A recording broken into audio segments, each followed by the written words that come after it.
Welcome to my channel. Sit back and listen to the best true crime stories. Let's go.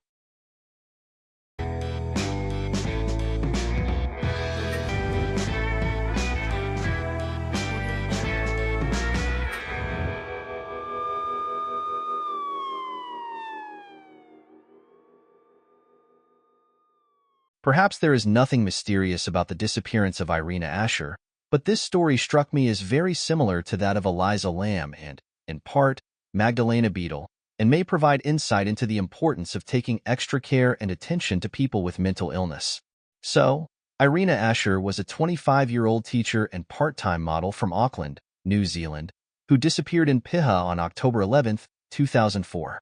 Piha is a coastal settlement on the west coast of the Auckland region of New Zealand's North Island. It has a population of 600 people. The black sand beach, suitable for surfing, and the surrounding area are popular with Aucklanders as a vacation area, especially in the summer. It should be noted that there are many inaccessible areas around Pihi, and the bush begins nearby.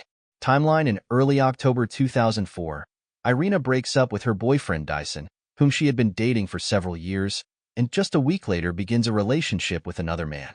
October 10th, 8 a.m., Irina is picked up by her new boyfriend, his friend who has a house in Piha, and his girlfriend. 9 a.m., the company arrives in Picha, drinking and listening to music. 12 o'clock, Irina leaves the house and walks to the beach. She returns at 1 p.m., wet and in the sand. The boyfriend gives her a change of clothes. Company testimony: the girl's mood that day jumped from happy to sad. She danced naked and wrapped in a duvet cover, occasionally crying. 19 hours, Irina argues with a guy and tells him to leave. He leaves. It is not known what the girl does for 2 hours. 21 hours, Irina calls 111 several times, claims she is scared and being forced to have sex. The dispatcher does not send a patrol to her, but says she will send a cab. The cab mistakenly arrives at a different address. 1:10 a.m., the son of a local resident, Mrs. Woodhouse, calls 111 and reports that he and his mother brought a young woman who was walking aimlessly down the road to their house a few hours earlier. The girl was dressed in Uggs, underwear, and a sweatshirt. They fed Ms. Asher, gave her a robe, and put her to bed. But at 1 a.m., she abruptly left the house. 1:30, Irina is seen by 2 dog handlers, Mr. Nixon and his friend Miss Ross. According to them, the girl is nude. She stands and turns to the street lamp. She then gets on her knees, kisses the ground, and heads for the beach. The couple does not call the police. This is the last time Irina is seen, dead or alive. October 12th, police begin a search for Irina. Volunteers, police, lifeguards, park rangers, and helicopters search for the girl. Dogs are also used in the search. October 17th, police say they have spoken with Irina Asher's family to establish a profile of her behavior. Irina's family says her behavior that night appears to be a manifestation of bipolar disorder, which the girl has suffered from since she was a teenager. According to relatives, during an exacerbation of the manic phase, Irina may hide, stay awake, have mood swings, photophobia, and may give the impression that she is drugged. October 19th, police say they are trying to find 4 people who stayed at a tent camp in Picha the night the girl disappeared. They are 3 French campers and a man who was asked to leave the camp because of his antisocial behavior. He left the camp at around 11 p.m. on the night Irina disappeared.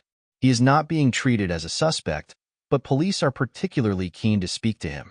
October 20th, police say they have conducted an internal investigation into 3 calls Irina made to 111. Quotes from Irina's 9 p.m. conversation with a dispatcher: "I didn't feel safe in this house because there's a guy here that I'm very afraid of." The dispatcher asks if the person she is afraid of is her partner, to which Asher replies, "No, I sit just the 2 of you there? No, there's another girl, and I'm worried about her too." "Why are you worried?" I'm scared of him. I just don't feel safe here. Get me out of here because I don't know these people very well, and I don't feel safe here. They try to force me to have sex, and I don't want that." Quotes from Irina's conversation with dispatch at 9:09 p.m. "IRL, I need you to get here soon because they gave me drugs and stuff. I'm really scared. It's probably drugs, and now I'm even more paranoid."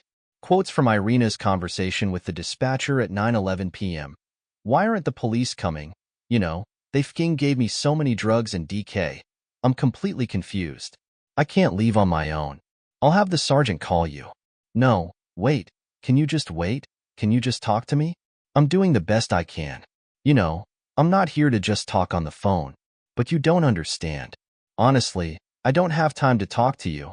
I'll have the sergeant call you. Okay? These are the findings of the internal investigation. During the call, Irina made it clear that she needed help. The dispatcher used inappropriate and disrespectful language to the girl during the call. This was not an emergency, but Irina's words should have been taken seriously and a patrol car should have been dispatched to the address. November 30th. Media receives an anonymous call, following which police conducted a search in the bush between Karakir and Piha. To no avail. Coroner's inquest. The case was not closed, but it became a cold case and a coroner's inquest began in 2012. This is not the coroner in charge of forensic science. A coroner is, in some countries of the Anglo-Saxon legal family, an official who specifically investigates deaths that have unusual circumstances or occurred suddenly and directly determines the cause of death. The service was founded in 1194 to support the monarch's financial interests in criminal cases. Literally means representative of the interests of the crown. A coroner usually conducts an inquest when there is suspicion of violent acts causing death. Witness statements during Coroner Peter Ryan's inquest. Police lawyer Simon Moore. Although Irina was taking medication for bipolar disorder, it may have been exacerbated by stress, causing a relapse of unpredictable and bizarre behavior.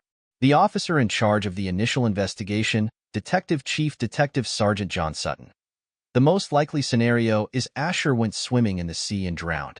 The other two possibilities are that she went bushwhacking or was the victim of a crime, but no confirmation of this has been found. Dog walkers who last saw Irina. When asked why they didn't help Asher and call the police, the couple said she didn't seem upset and that naked swimming was commonplace in Piha. Mrs. Woodhouse and her son Henry, who sheltered Irina for the night. We started talking to her about the police, but, seeing her reaction, we didn't. She took a shower, we fed her, and even helped her take the nail polish off her nails because it was bothering her. But less than 5 minutes after we put her to bed, she ran outside and all we found was her robe. Responding to police comments that they should have called the police, witnesses reacted angrily. Irina had already called for help, but instead they called her a cab that never arrived. We did not let Irina down. We gave her warmth and kindness. We gave her everything she wanted. Usher's older sister, Angelica Campbell. She spent the day with her sister the day before she left for Pihu. She always got her medication right because she hated being sick.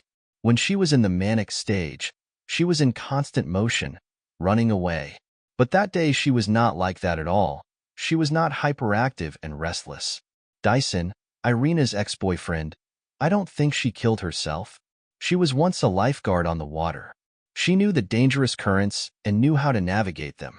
After reading the testimony, even a clinical psychiatrist couldn't decide whether Irina had an exacerbation of bipolar disorder or was under the influence of drugs. Staff Sergeant Mark Fergus. The sea in Piha that night was rough. He said about 25% of the bodies of drowning victims in the area were never found. If she had died in the bush, she would have been found. After hearing testimony and examining the evidence in the case of Irina Asher's disappearance, Coroner Peter Ryan ruled the girl was dead, presumed drowned. In reaching his decision, Ryan said it was unlikely the young woman had killed herself.